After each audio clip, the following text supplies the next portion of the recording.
Right. Just waiting for everybody to join us quickly before we get going. And it's Friday morning. Can you believe it? Middle of August already. It's just amazing how quickly the year has gone. And I mean, who knew what was going to happen this year, 1st of January 2020, right? Everybody was happy about having a new decade. Everybody was happy about, well, I hope so anyway. I think we were celebrating a new decade, you know, new beginnings and all that thing. Goodbye to the last 10 years, hello to the next 10 years. And then things went wild around the world. And here we are. Today, I'm joined with Tanya Malan here from the Self-Sustaining Gardening Group, Homesteading Group, and myself, Beware.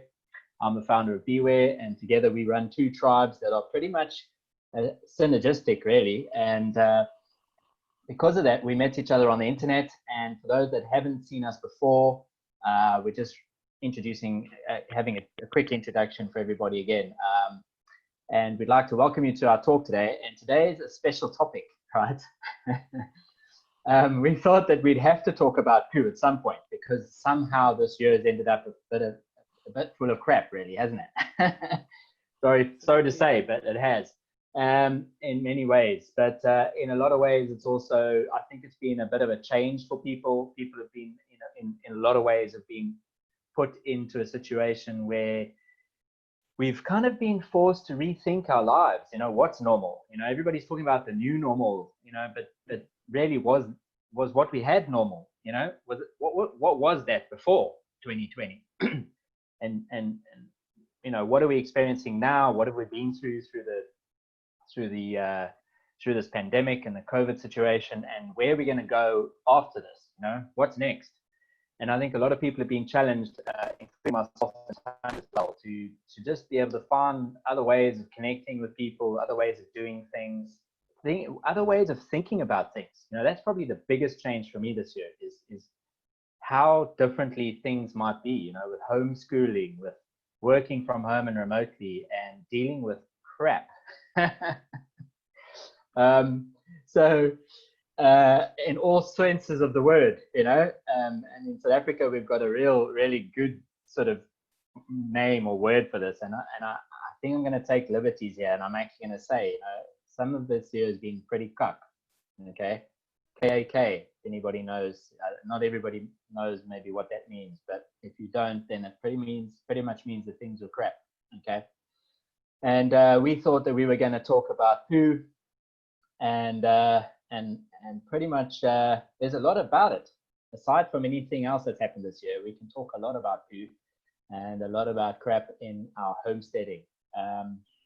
So there we are. Warwick from Beware, Tanya from Self-Sufficient and Sustainable Homesteading and Gardening, and welcome to the talk this morning.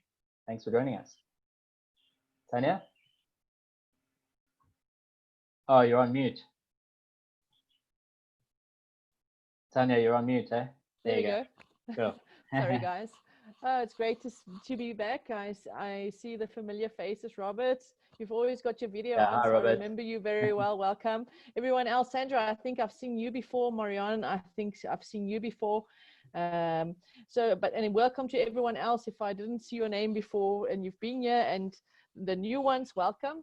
I just want to do some housekeeping as well quickly. The talk the normal duration of the talk is about 45 minutes. And then we want to make like a set agreement. At 45 minutes, we should be finished with the official talk, and then we go over to questions, etc. And then it's your choice to stay or to leave. So don't feel bad if you need to go after 45 minutes. But if you want to stay, we had a great chat last week afterwards, and we had many questions which we could talk about and answer, etc. Yeah, okay, it was so great. Yes. So poo, what to do with poo?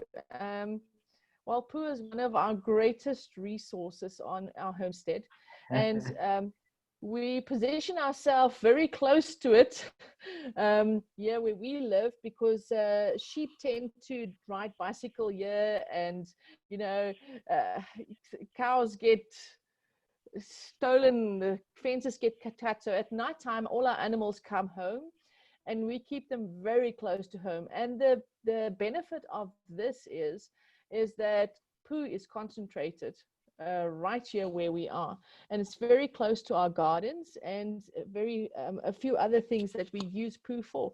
So the first thing I want to talk about what we can do with cow manure.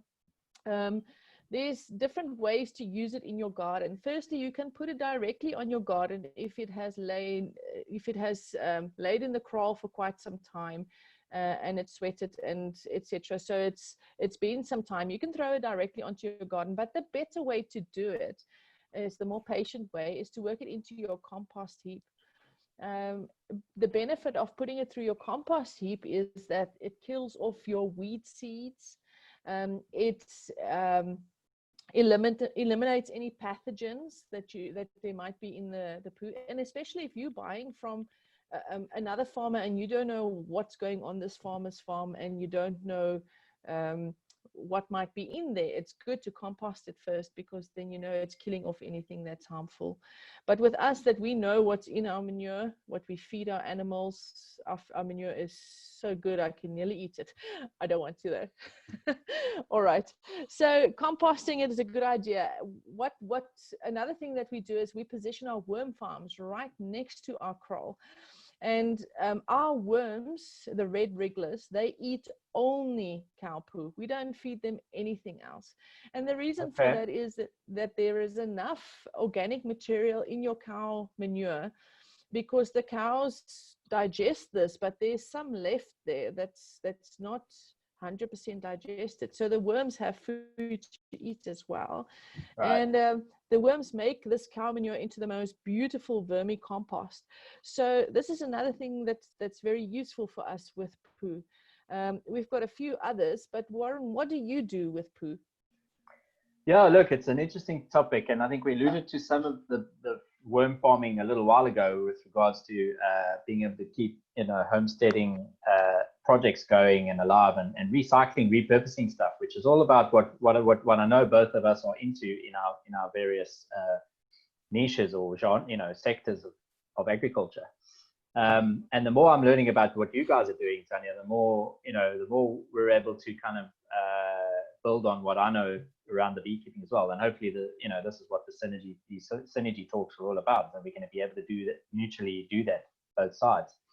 So in terms of what we do as beekeepers with poo, right? So is that essentially, when you're working with bees, you're going to need to calm them down, especially the Africanized bees, okay? Our African bees. The Africanized bees have now taken over to South America, in Brazil area, and then they were trying to be hybridized with the local bee there in South America, and they had, I think it was between 40 and 60 colonies there that they were busy working with and trying to crossbreed their local bee with our bees.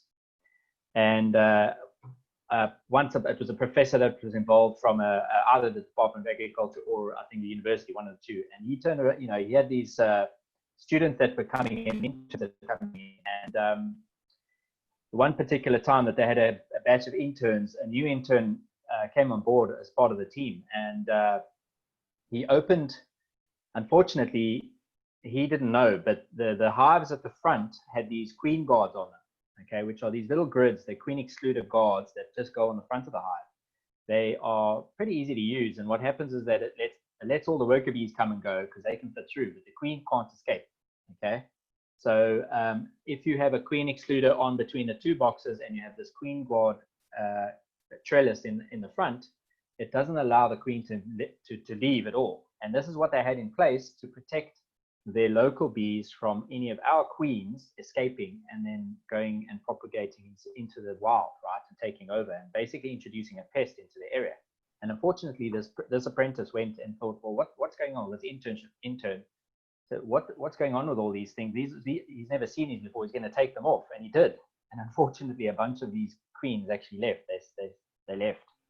Anyway, long story short, is that a lot of other bees aside from ours in Africa have been bred over centuries to be calm, placid, easy to work with, not very defensive. I wouldn't say they're aggressive, although they can be aggressive. They're very defensive because of the harsh conditions in Africa and because of the large amount of pests and fire and all of that sort of thing.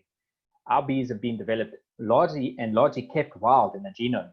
Okay, so although we manage a lot of bees, there's probably 3 times more wild colonies out there, and for us to be able to manage these bees and work with them properly and somewhat with with a bit of ease, we actually all beekeepers smoke their bees, right? And the story behind that is that it calms the bees. Now, how does it do that? Well, basically, when we use the smoke, it simulates the idea that there's a fire or a bushfire coming. And when that happens, the bees' natural instinct is to engorge themselves on honey. And this is becoming a little bit of a long story, but I'm getting to the point. They engorge themselves on honey, and when they do that, they become quite. It's like us, maagjes vol, oogjes toe in a way. Okay, so when the stomach's full, the eyes get heavy and tired. With bees, their stomach gets massive, right? And to such a point that they are then able, when they leave the hive, they actually have something to leave with and to survive, get past the fire and the flames and get to a safer spot. Okay. But when they do that, when they're so engorged, when they're so full, they actually struggle to sting. And because they struggle to sting, they become less effective in their defensive ability. Right? So we go from DEFCON 5 to like a DEFCON 3. Okay. And the reason we use smoke is to basically instigate that process. We want to basically calm the bees down and basically put them stimulate them into a place where it's probably not a very pleasant experience for them, but stimulate them to the point where they think that there's a veld fire or bushfire coming, and therefore engorge themselves on some honey so that you can work with the bees at a lower DEFCON rate, okay, at a less defensive rate in Africa. I mean, they do it everywhere, anyway. But the point I'm coming to is that the fuel that we use in that smoker is quite important. And this is where we get to the point of poo, because a lot of beekeepers actually think, well, we'll use newspaper or we'll use cardboard or use something sort of that's been processed, some kind of fuel that's been processed. But actually the best thing to use is actually animal poo, okay? My best choice is actually horse manure. And the reason being is that it's just really easy to manage. It's a handful size, you've got quite nice, excuse the pun, but you've got quite nice balls of poo, really. And they fit in the smoke pretty. You carry them around pretty in a bag, and when they dry, they're pretty much easy to, as I say, very easy to handle. And secondly, interestingly, I've noticed a relationship between horses and bees is that anybody keeping horses, you should kind of keep your bees away from them. At least I would say a good 45, 50 meters, even up to 100 meters if you can. You can obviously keep both horses and bees. That's not an issue, but just be aware that there is a little bit of a connection or relationship between the sweat from a horse and the sort of defensive pheromone of the colony.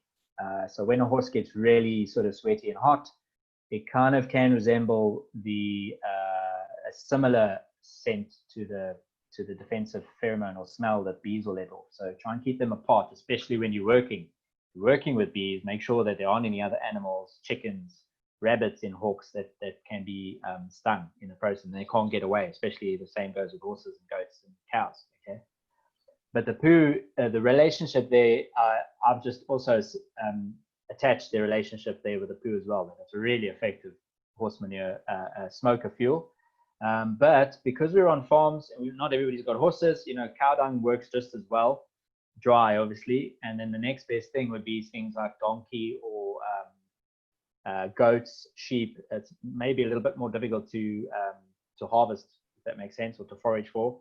But obviously, please use gloves or wash your hands afterwards, whatever the case is. But primarily, the thing is that avoid newspaper, with a barge pole, because A, it's got ink in it, and B, it's got all sorts of chemicals in it. And when you're going to use that as your smoker fuel, all right, the smoke will taint your honey, regardless of how little you use. And in fact, the more smoke you actually use in your beekeeping, the more the honey is going to smell and taste like it's been smoked, literally. And actually, that's degrades the quality of the honey. Okay, not only the taste, but also the smell and the experience by the consumer, whoever's eating it. Okay, but in addition, you could be introducing into the honey and into the hive, which is both of those we don't want. All right. So yeah, in terms of poo, that's what we do. We use we collect and use animal manure basically. And if you can get wild, anything wild is also fantastic because it's going to be basically organic, isn't it? If you can get a hold of buck, any bush buck or giraffe, something exotic, if you're out there in the safari areas, why not go for it? It'll be just as good, to be honest with you. And we'll send everybody off looking for elephant poo. Elephant poo, I was going to say, yeah, because it was World Elephant Day yesterday, wasn't it? So, yeah, poo's really good for that, man. And so we at the moment, we don't, it's a bit unhygienic basically for us to sell it through our shop because we also have foodstuffs there. But we do tell a lot of, we tell everybody that comes into the shop, listen, if you've got horses, any of the animals, then use that preferably. But we do have like it's a wood chipping block, if you like, that you can buy from us and use that as a fuel, which is a fairly good alternative, but still number one would be manure. Yeah.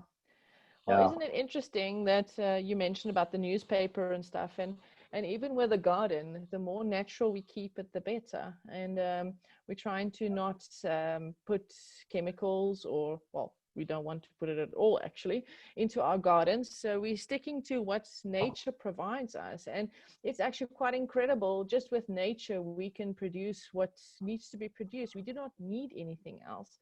So yes, that solves a great problem for us as homesteaders. Now, what other things can we do with poo?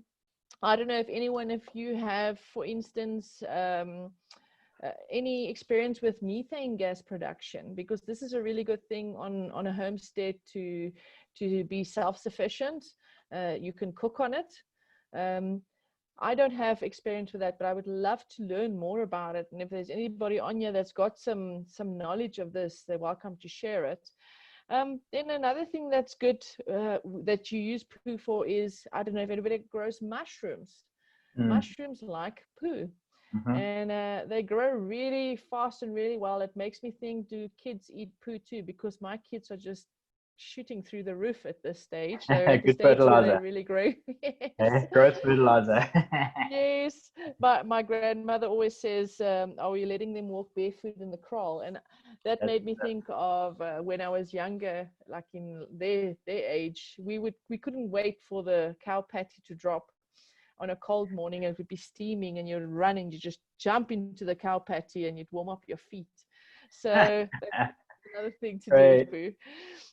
And also being nostalgic, my mother told me how they used to make floors with poo. Yes, and then they I was gonna. Yes. Go ahead. Go ahead. So they would like put down the floor with poo, and then they would make it all shiny and beautiful, and you wouldn't think it's a poo floor. Isn't it incredible? So there's so many things that can be done with poo. But what were you going to say about the floors? Do you have something to add to that? Yeah, I follow another group that I've been interested in for ages and ages. So it's an American group, and they build naturally. I think that's even their group name. If you want to look them up on Facebook. Build Naturally, I think it is. SIGI, SIGI. I'll put in some notes in the chat thing quickly. And I mean, okay, they don't necessarily use poo actually, but I know in Africa we do. They basically they take natural like coal, which is pretty much just clay and what do you call it, hay. So they take clay, sand, and hay, and literally and or mud bricks, and literally make houses out of it. And I mean, when we talk about houses, it's not the kind of houses necessarily. There's nothing wrong with the round rondoval houses that we have in Africa, especially like the Sutu, the traditional ones that you get painted on in Ethiopia and all that sort of stuff. But these guys have taken it to a whole nother level. She's been doing it probably for as long as I've been doing beekeeping, and and they do weekends and things like that as well, where you can go in and contribute. But the beauty of what these guys have designed, using wood as well. They also use wood, locally made wood. But I mean, they do the entire house like that, out of clay. And they, as I say, in their examples of building, they all do clay. But they do talk about doing a floor surface. And I know in Africa, if you go to, like, for example, Pilanesberg, Sun City, they used to, I don't know if it's still there, but they used to have an area, a community area there that was built based on the traditions of local builders, where it was the traditional old, like, Zulu and Xhosa huts, where you'd have all the floors and the walls done in cow manure as well. And that's where, I mean, I know with our farm back in where we were in Heinertsburg. I don't know if you guys know, it's a tiny little town in the middle of nowhere between Petersburg, Polokwane, and Zenin. And it's become fairly well, well known as a beautiful spot to go and have breakfast, basically. But I mean, our family's lived there for over a century now, and yeah, the farmhouse that's built there, the floor and the veranda is made with cow dung. It's still there, and it's still there. That farmhouse has been there. I mean, even before, since I was born. So that's over 40 years. And it creates a beautiful finish. So yeah, I mean, when the South African government sort of says, yeah, cob houses are old news and they're old hat and all that sort of stuff, and it's even though it's low cost, low cost housing. I mean, some of the most beautiful houses in the UK and around most of Europe are actually built with cob, and which basically means all natural stuff, and they've been standing for centuries, actually, a lot of them, which is phenomenal. Well, if I have to build a house, I would be doing it cob as well. I wouldn't go the other way, because it's just so interesting and such an experience, I think, to build it. I heard it's hard work, though. I believe it takes a while. Yeah. But who's scared of hard work? I don't know. Not me. But anyway.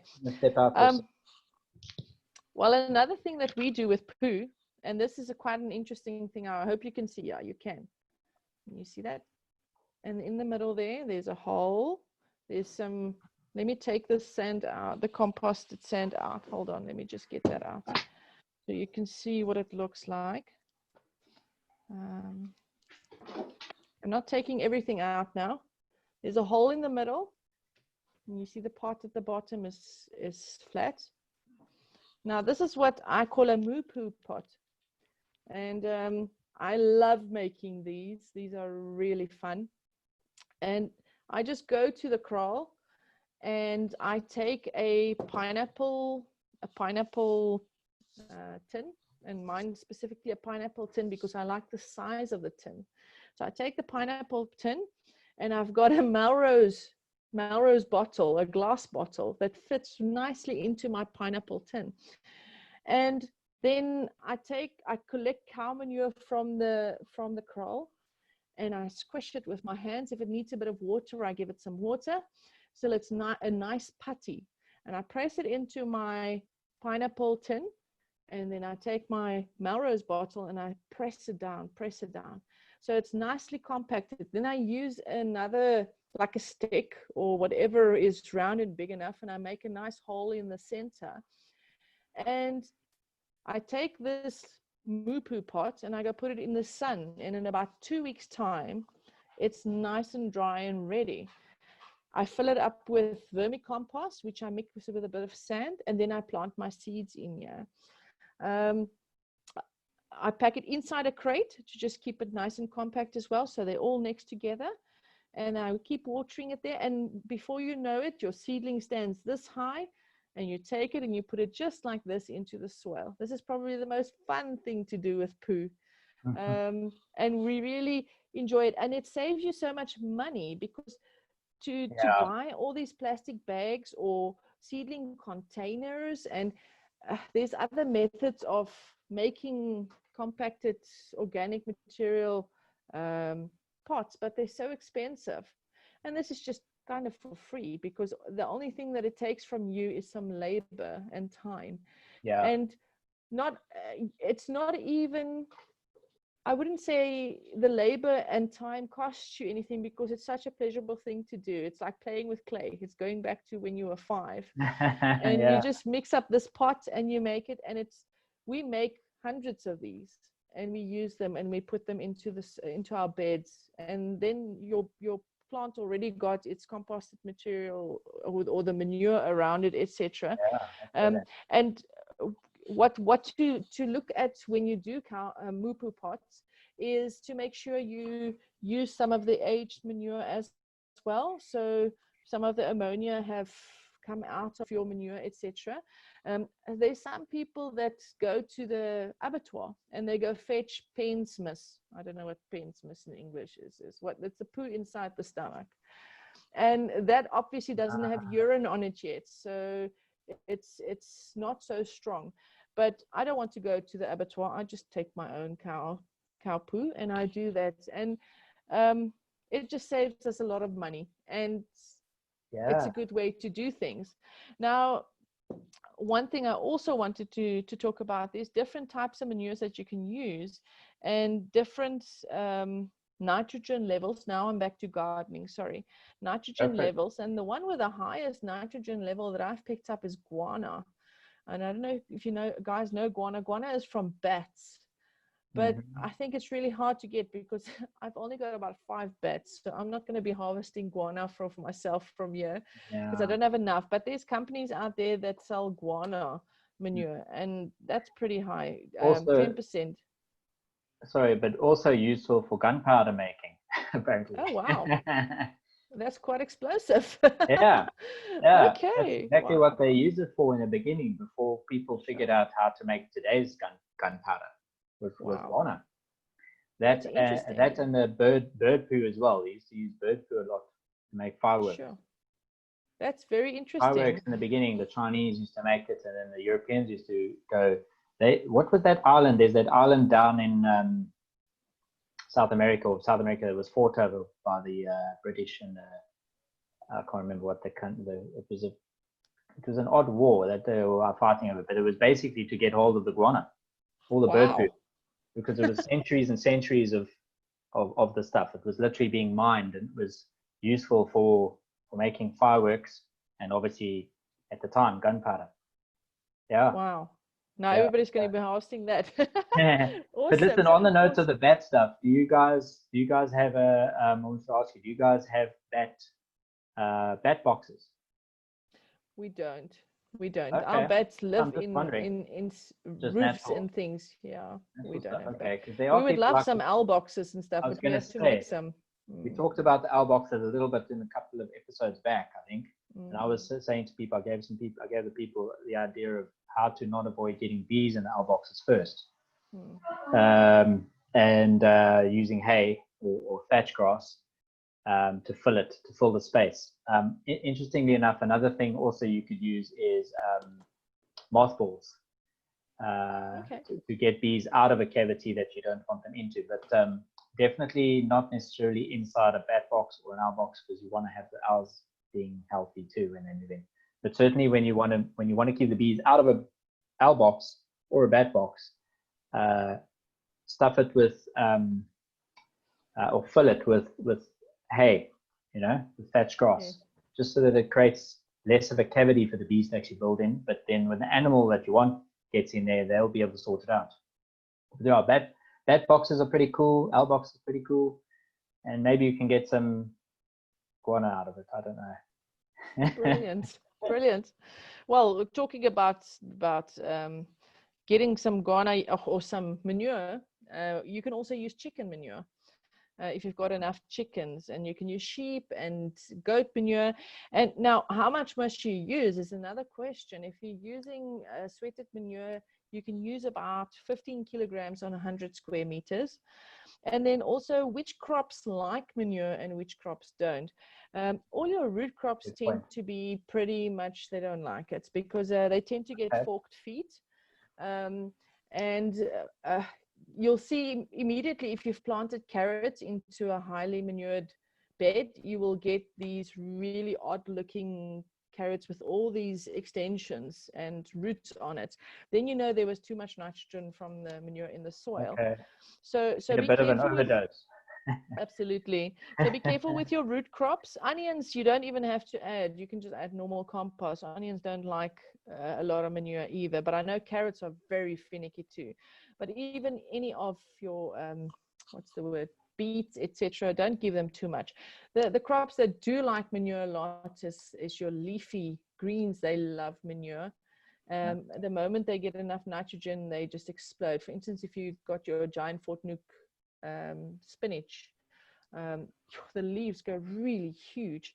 So anything leafy green love manure, but to have an overdose of manure is also not good. So just keep the balance, keep it to about 15 kilograms per 100 square meters, and you'll be fine. Then everybody will cope. It will be like a good general. Okay. So yes, so have a look at that too. And that's basically what I can think of to do with manure. I don't know if you've got any stuff to add, Warren.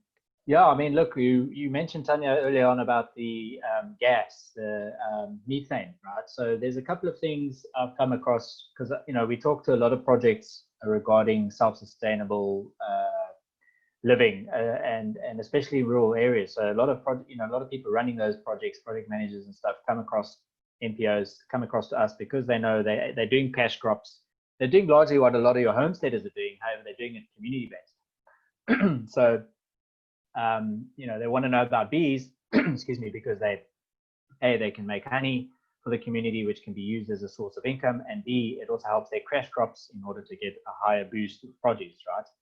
And it's also just in general, it's a good thing for the excuse me, for the environment. And so having said that, we've had a lot of these guys, these kind of community projects come through to us, and then I talk to them, ask them what else are they doing, and then funny enough, there are a couple that have actually done methane toilets for the schools, for the local schools. They've actually managed to raise enough funds to get some of what these things, it's actually a South African design, which is pretty awesome. And at one stage, I know Bill Gates and Melinda Gates, the Gates Foundation, was actually funding a lot of money. I mean, we're talking, I think, a couple of $1 million for a great design on how to convert our waste, human waste, into something that can create energy, okay, on a sustainable basis. And they were funding this worldwide. They were funding, they were giving away, it was a competition basically, and they were going to grant whoever won the competition, the top candidates, the money to go and pursue this thing.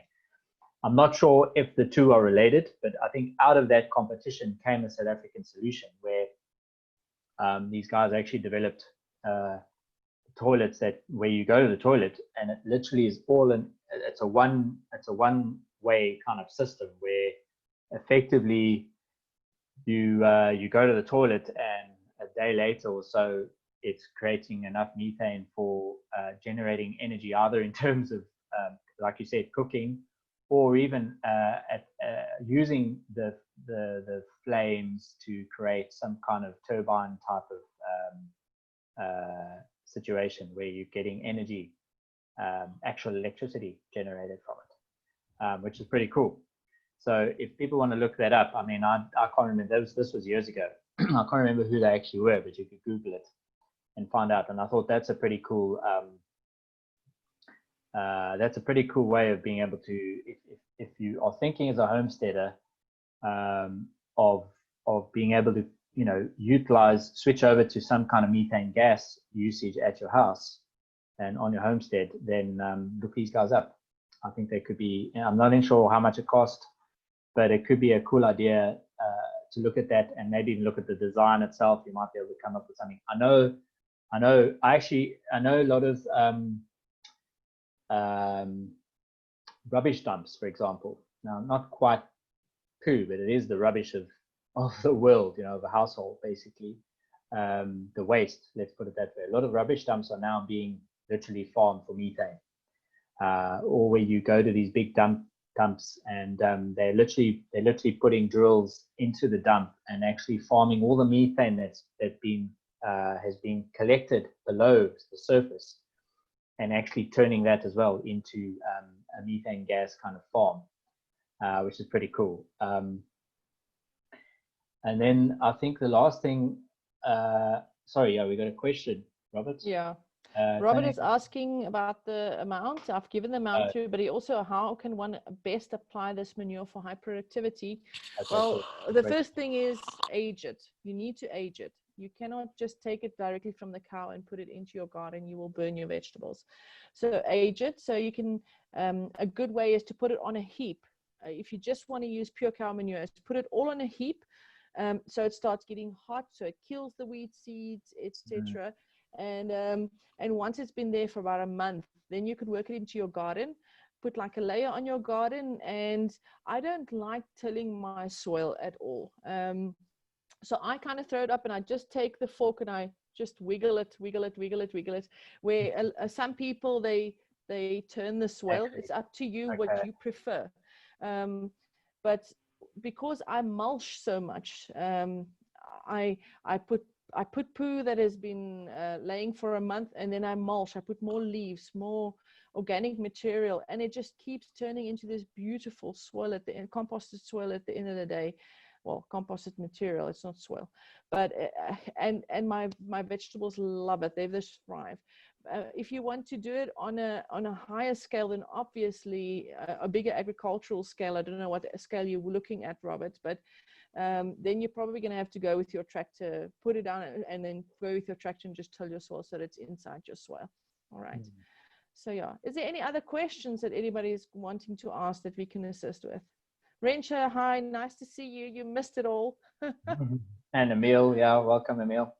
Yes. Nice Oh, Emil's here too. You missed it too, Emil. Hey, Hey, nice to see you. Tail end, guys. I need to show you the cow pot, Rensha. You missed it. Look at it.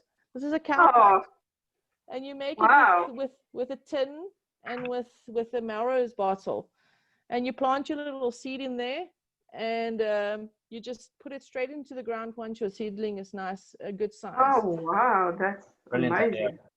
Yes. I was going to actually say, Tanya, on that, you know, yes. the same process, because I was involved when I first started the beekeeping project in 16 years ago. It was like we used brick making as one of the other projects. I didn't run that one, but it was one of the ones I R&D'd. And you know, you can literally take cow manure and process it to the point where you actually can make bricks. You know, that's incredible. Brick building bricks as a material, as a building material, literally. So yes. Not only can you make pots out of it, but you can make bricks out of it as well. Obviously, you just have to cover it properly. You have to seal it properly with something clay-based to protect it from the weather, especially with rain. You know, on the outside, especially the low bit, probably about a half a meter off the ground, needs to be protected from splashback from the water.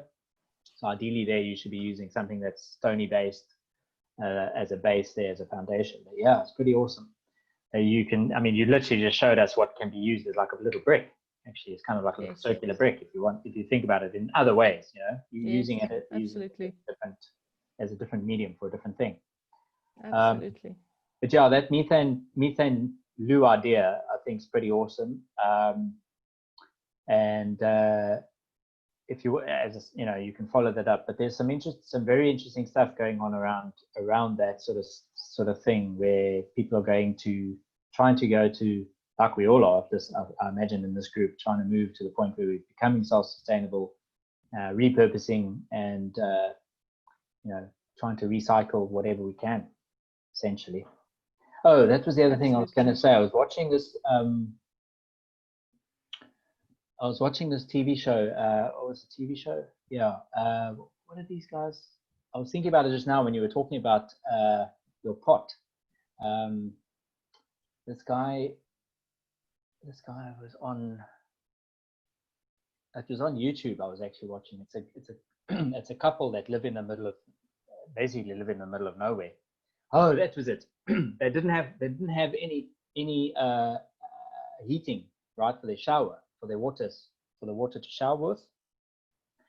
So what they did, you referred earlier on when you were talking to Robert, talking about how to treat the manure, right? That you collect it, put it in an area to let it cure, basically, so it can dry and kill off all the nasty seeds in there and all that sort of stuff.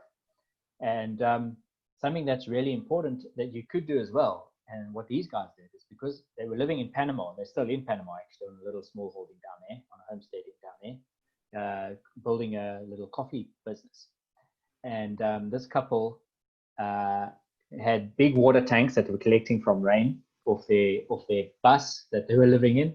And what they used to do to warm up the water just a little bit, just by like 4 or 5 degrees, I think is what the differentiation was, is that they were piling up all the manure that they had from the cows that were from the field next door, and all the other bits and bobs of fertilizer that they put in there. And they built up about, I think it was about 1.5 meters worth of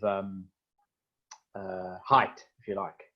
And what they did is they ran the pipe, their shower pipe, from the tank through the bottom of underneath this manure pile and up through the top of it.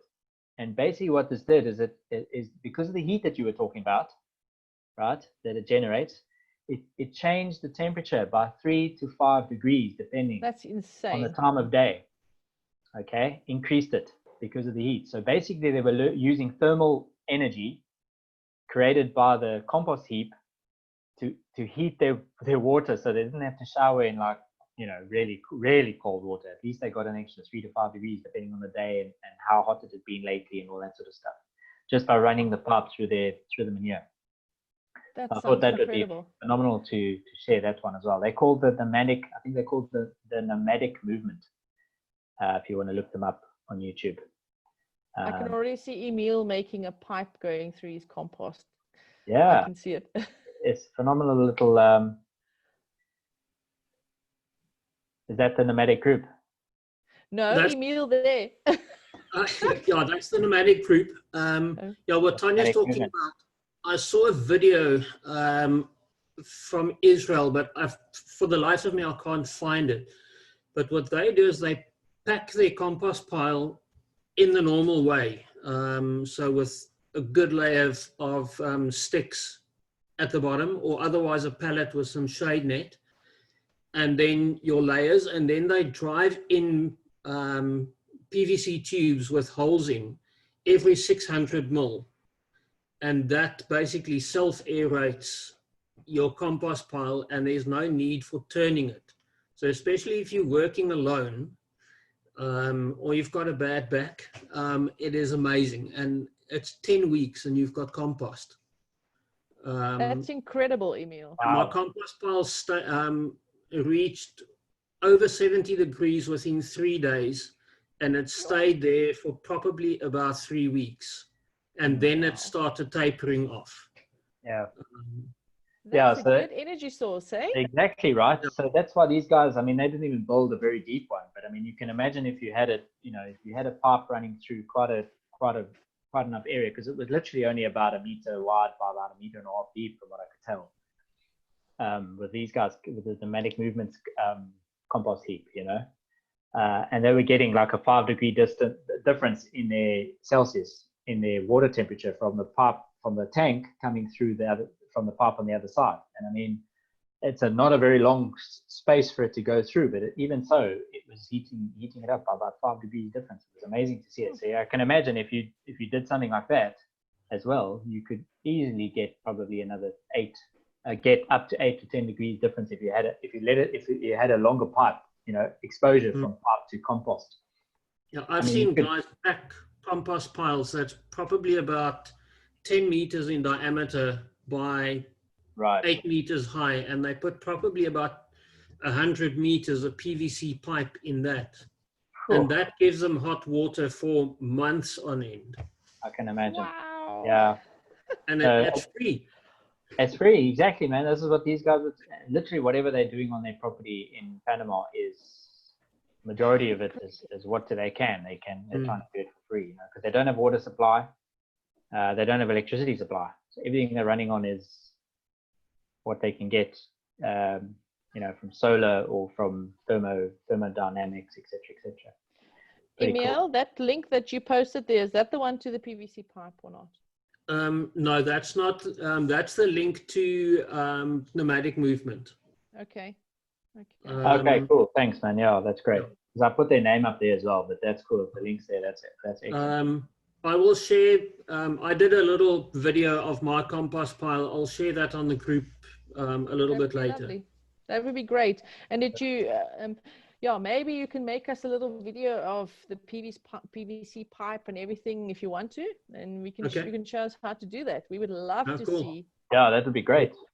Yeah, because I would love to build one, because I am having a really high electricity bill. My bill is 3,150 Rand a month.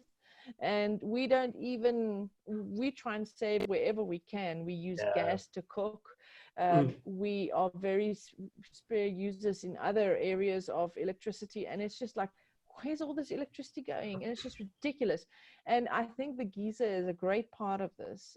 So if I can figure out how to do this without using electricity, I'm doing it.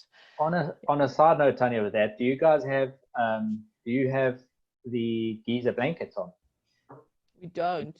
You know about my geyser? You know about that? Yeah, I have, but our geyser is indoors. It's inside a cupboard in my house of all places. Doesn't matter. And when you touch it on the outside, it's cold, so it doesn't. But I hear no, you. It doesn't matter, hey, because you can get about a 10. Yeah, you can get a difference of about 10 to 12%. Yeah, and also you more efficient with the blanket, even indoors, especially because it doesn't matter actually where it is. You get it even obviously more if it was outside. Okay. But being indoors, you get a 10 to 12% difference between using a blanket and on the pipes, whatever piping you can get as well. So as long as you can get put insulation on the piping as well, you could probably boost that to 15% more efficient. Okay, especially if you got more than one, which I know with your family you probably do have. We've got one. We've just got one. One, so okay. That's probably a bigger one or biggish one. I don't know. Did family you do bath. I bath, kids bath. Yeah, it's shifting. Okay. Emilio, there's also a little unit. I think they're about $300. It's a geyser timer that you can install, and that will switch the geyser on, give you hot water, and then kick it off. Switch it off. And you can save a ton of electricity that way. The other option, there's a company locally building rocket water heaters that you can hook up in line with your geyser. So they're useful as well, because my mother's partner is a German guy, civil engineer, and he had those installed. He only brought them in from Germany though, and they're quite expensive. But it's good to know that there's somebody locally probably doing them, like if they are. But basically, he installed these, and essentially it's like having a kettle on demand.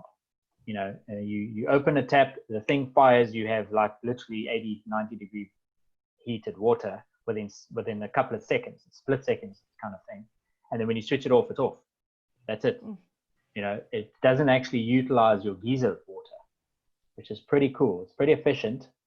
But his particular ones he only brought in, as I say, being a German and wanting that quality for years and years. I mean, I think he's had them for about 15, the whole time he's lived in that house, they've had them without any issue.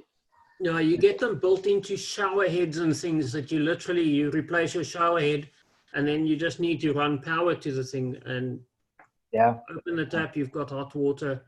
The nice thing with a rocket stove is, especially in winter and if you live in a cold area, it will actually heat your bathroom and give you hot water. Nice. And with a rocket stove, you don't actually burn proper wood. It's all just cuttings and trimmings and. I wonder if poo would work in a rocket stove. It would. No, they use wood pellets, so I don't see any reason why dried out poo. Make poo pellets. Exactly. Make poo pellets. Yeah. Well, that's exactly what I was talking about earlier on with the bees, man. That's what you use. We take literally the sheep and goat pellets and use it. I'm going to test this. So you can use it, and it's literally a smoker is effectively like a rocket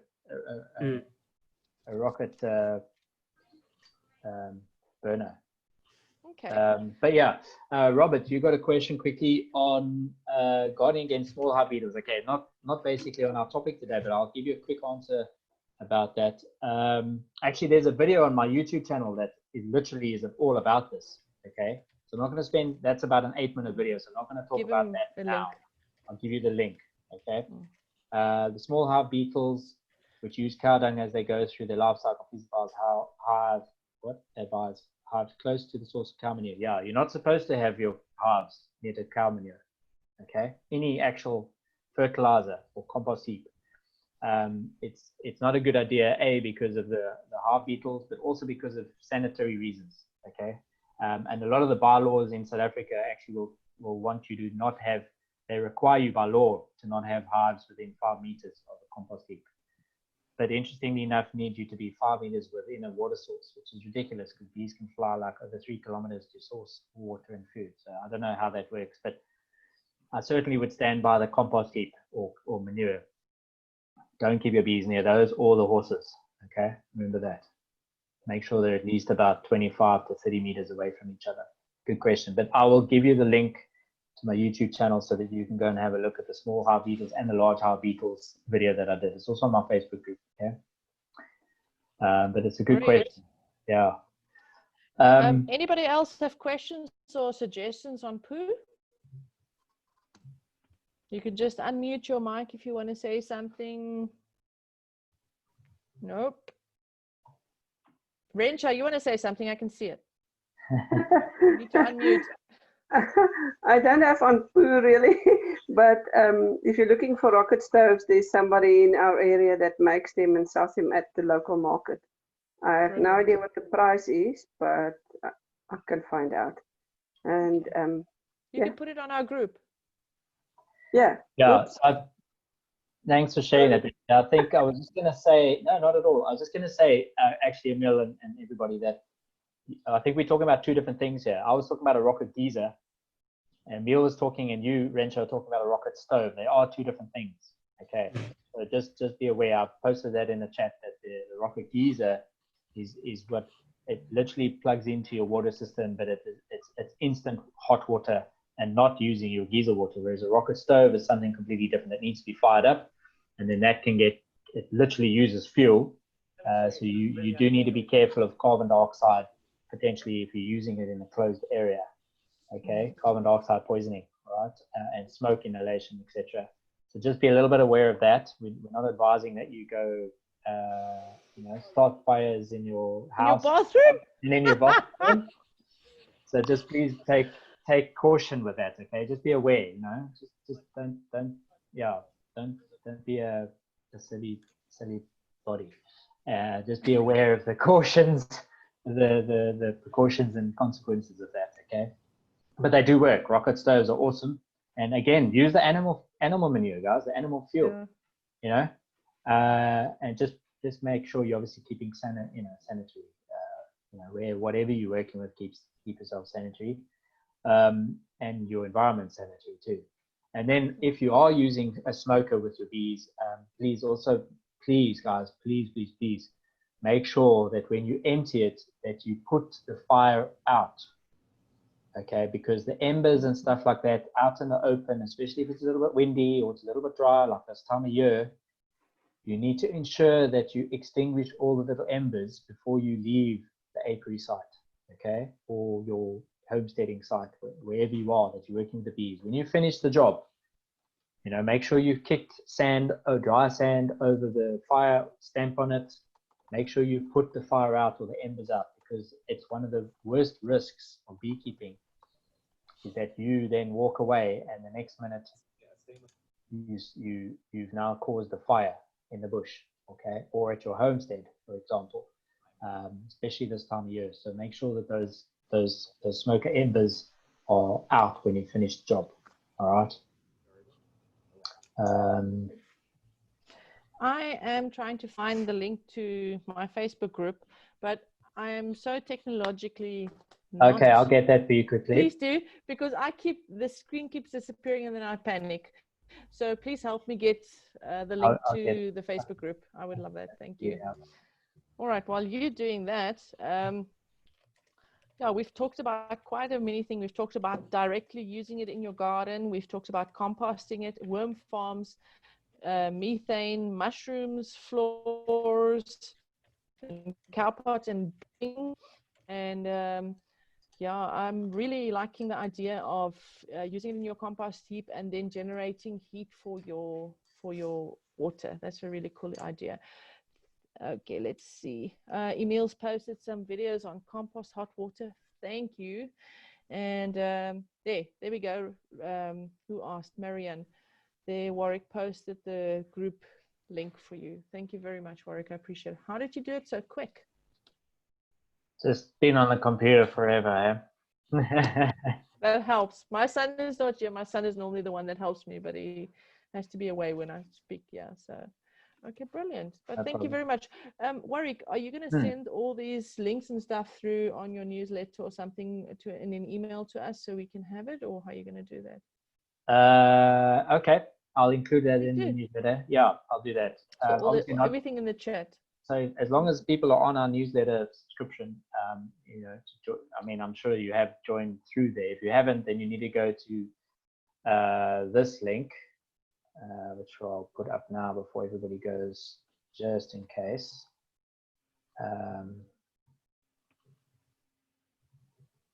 For the vicinity and beekeeping. Well, while he's busy, I want to just thank everybody for joining us today. It was a fun talk today. And I hope you guys are going to post on the group a lot of stuff that you do with your poo. Post us some pictures of your compost heaps, of Robert, how you're going to use it in your garden.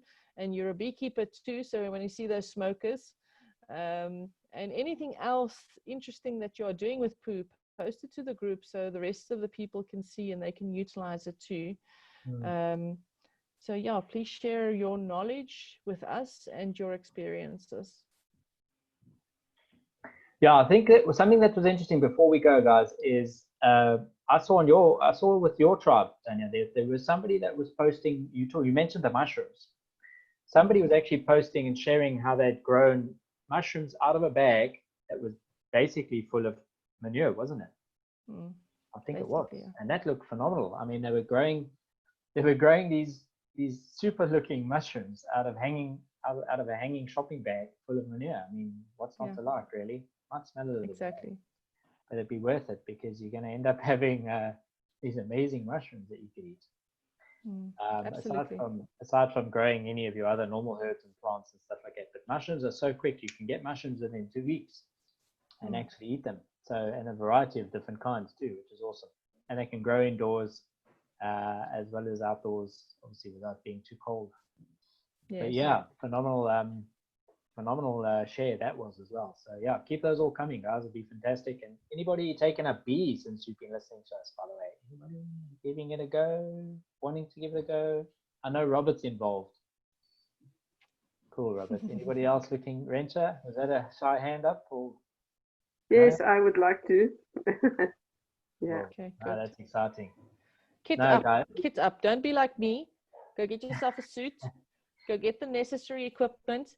Don't be like me, because I did it and I had this docile little swarm. Oh, I lost my swarm, by the way, Warwick. No, I had this docile little swarm. No. Yeah, and I think they were docile because they were cold.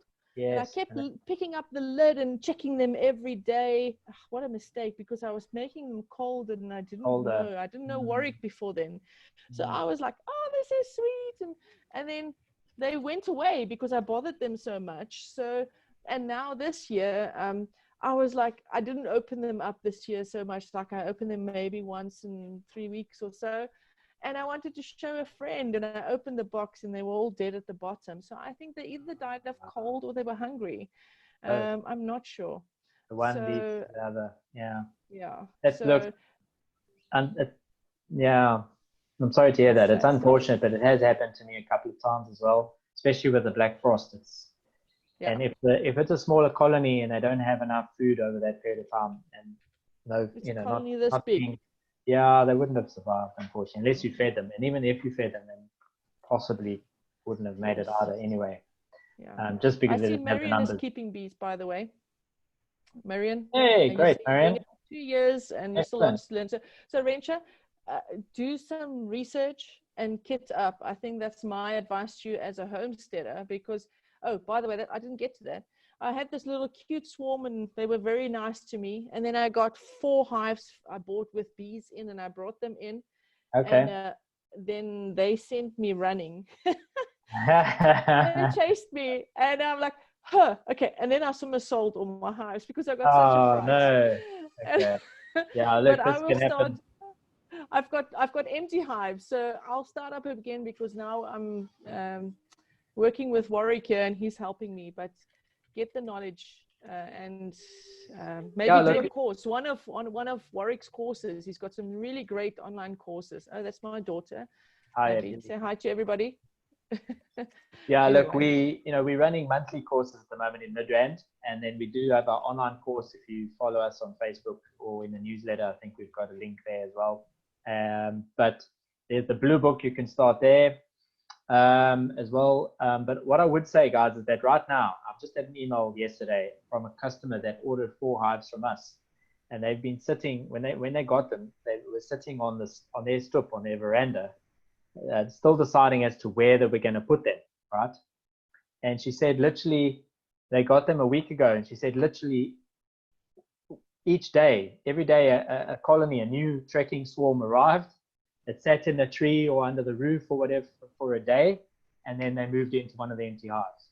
So she says literally right now they're sitting with all their hives, their 4 hives that they had that were empty at the beginning of this week are now full. She says, what do I do now?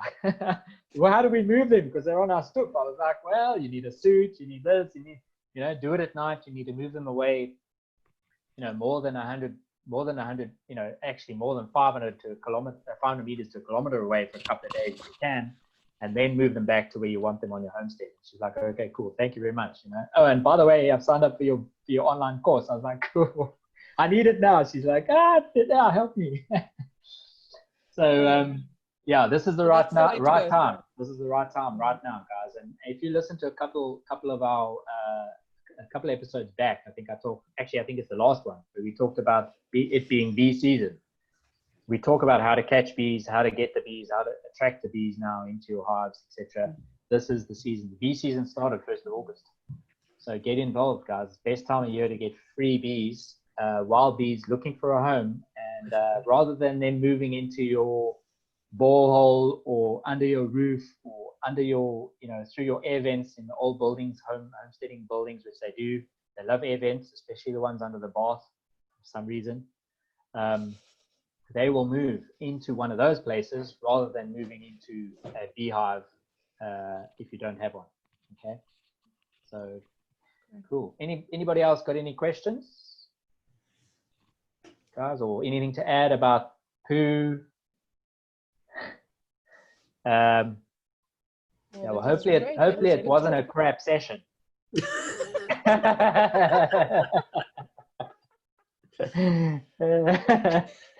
Yeah, okay. I just had to throw that one in there. Can I just ask, where in Midrand do you have your courses? Will I find it on your website? Because I live in Midrand. Oh, yeah, we're in Guinea Fowl Estate. Okay. Guinea Fowl Valley Estate, President Park. All right. Will you put that in the newsletter too, where they can find your courses? I'll put that in the newsletter. Yeah, look, Brilliant. unfortunately, because of COVID and all that, we can only have 10. We can only have 10 people coming in at a time. So right now we probably I think we might even be full for August and possibly even the first one in September. But I'll send it out in the list. Yeah, it's in President Park. We hire the suit out. So if you want to hire a suit, it's $100 extra for the day. Just so that you can decide if it's still something you want to do without first investing, a fair amount of money into something like this. Come and find out first. Pay $100, hire the suit, come in the course, learn the theory in the morning. We do the practical in the afternoon, where you will get your hands dirty with a beehive. We open up at least 2 hives, and then we look for the queen, and we show you what all the stuff looks like inside the hive, how to identify things, how to actually use a smoker, how to smoke the bees so that you don't taint the honey by making it smell and taste smoked, which at sometimes actually might not be such a bad thing in my perspective, because sometimes a bit of smoked honey is not necessarily a bad thing, especially when you use it with fish. Cooking it with fish and trout can be quite nice, but that's for my own personal use. I don't normally sell it to the public. But again, I avoid newspaper, I avoid anything with artificial kind of chemicals in it. If you have to use some kind of paper or cardboard, use unpainted or unmarked or unprinted on box cardboard, you know, if you have to, aside from animal manure. Yeah, Animal use manure poo. is what we've been talking about. Use poo. Yeah. Great. All right. Well, Any thank other you very questions? much. It was a great session. Lothar, welcome. Glad you could join us. Yes. Sorry, nice to see your I face. joined too late, but anyway, it's very interesting what you're talking about. Oh, Thank you good. very much. I'm Good. joining you, by the way, I'm joining you from Botswana. Excellent. Wow. And Great. yeah, we are suffering as well with cold weather here, which is very unusual. So long we haven't had it. Yeah, by us it was very unusually cold too. So yeah. But Lothar, we're doing this every week. So just keep watching the pages. I don't know will where you saw definitely. about it. If you saw on the self-sufficient homesteading, or if you saw on Beware's site, but between the two of us, you will find it, the link for every Friday. Yeah.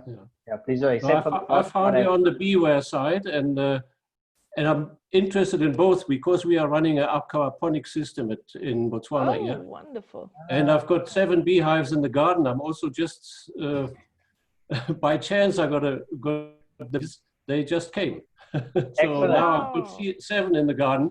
Excellent. And it's running well. It's running really well. So a quick tip, Lothar, then as well, and for anybody else at this point, if you get a new colony arriving, make sure you're feeding them 1-to-1 solution of water right now, okay? Yeah. For at least the next 2 weeks, because what that does is that boosts their brood laying, okay, the egg laying. Boost the colony come springtime when everything's fully in flower. Okay, so feed them 1-to-1 right now, not 2-to-1, 1-to-1. For those who don't know, sugar. 1 kilogram of sugar, 1 kilogram of water, 1 liter. Yeah, no, I've done that before. And maybe a little bit of, if you have a pollen substitute. So if you don't know, you can look that up in the blue book. We won't get it here. Not pollen. Because there's nothing here at the moment. But what I heard from your side is the bee feed, the bird feed. Bird feed will give some pollen, yeah. But I think you're on my online course, didn't you go on my Yes, I am. But I also had problems with the internet, so I've missed something as well there. Okay, because I share the recipe in there for making pollen. A pollen substitute is in the course. Okay. Go through that. Good. No, guys, thank you very much. It's very interesting. Very interesting. It's a pleasure, man, and thank you very guys much for coming on board with us. And the only Friday we don't go live is the end of the week, the end of the month. Okay. End of the month, that last Friday, because we've got month-end stuff we have to do. We usually won't run a course unless it's a special occasion or something like that. We won't do a session on that last Friday. Okay. Brilliant. Awesome. Thank you, Thank you, guys. Then we'll see you next week again. Yes. Yeah. Likewise. Have a fantastic weekend. Thank you so much. Thank you, Marianne. Thanks, Tanya, as well. Thank you, Tanya. Thank you, Arik. No problem, Thank guys. you very Thanks much. for that. Cheers, Bye-bye. Bye-bye, guys. Bye.